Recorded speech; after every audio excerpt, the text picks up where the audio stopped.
اور اسلام اپنے دیش میں پردیسی ہو گیا ہے. اسلام اپنے دیش میں پردیسی ہو گیا. علامہ اقبال نے کہا تھا آقا وہ دین بڑی دھوم سے نکلا تھا وطن سے، پردیس میں آ کر غریب الغربا ہے. اے خاصان رسول وقت دعا ہے، امت پہ تیری وقت عجب آن پڑا ہے. آقا اس امت پہ بڑا کڑا وقت آ گیا ہے. آج دین کی ترجیح نہیں رہی، اس کے سوا ہر شے کی اہمیت ہے. اور میں آپ کو بتا دینا چاہتا ہوں اگر اللہ کے دین کی حفاظت کے لیے یہ قوم نہ اٹھی، چند سال کے بعد اس ملک کے سکولوں میں سیکس کی تعلیم کا مضمون شامل کیا جائے گا. جنسی بے حیائی کے مضامین اس ملک میں شامل نصاب ہوں گے. میں نے آج یہ بات کہہ دی ہے، لکھ لیں. میں سالوں کا عدد تو نہیں بتا سکتا.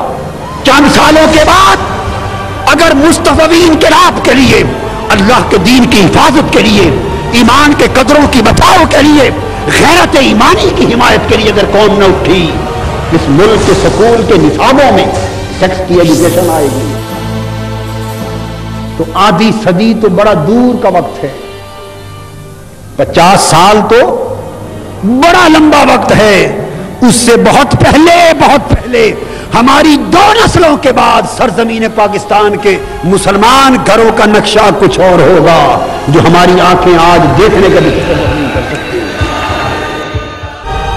تو سبھی کا ہوا ہم نہ تیرے ہوئے، خاک اور خار ہے ہم تو آزاد.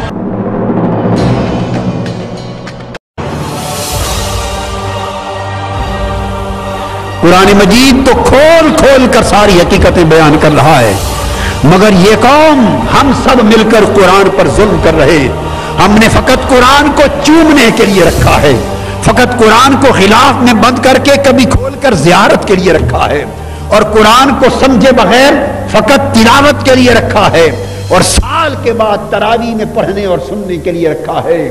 اے پاکستانی قوم، کب وہ دن آئے گا جب تو آگے بڑھے گی اور قرآن کے پیغام کو سمجھنے کی کوشش کرے گی، قرآن کا مضمون سمجھنے کی کوشش کرے گی، اور جو بات اللہ قرآن کی زبان میں ہمیں پہنچا رہا ہے، ہمیں سمجھا رہا ہے، اسے سمجھنے کی کوشش کرے گی، اور قرآن کی کہی ہوئی بات کو سمجھ کر عمل کی کوشش کرے گی. اور وہ دن کب آئے گا جب قرآن کے پیغام کو عملی جامہ پہنانے کے لیے یہ قوم ہر قربانی کے لیے اٹھ کھڑی ہوگی، نعرہ انقلاب بلند کرے گی، سراپا جہاد بن جائے گی، بے دینیت سے ٹکرانے پر تیار ہو جائے گی، اور نظام کفر اکھاڑ کے پھینک دینے اور قرآن کا نظام دنیا پر بپا کرنے کا فیصلہ کرنا ہے.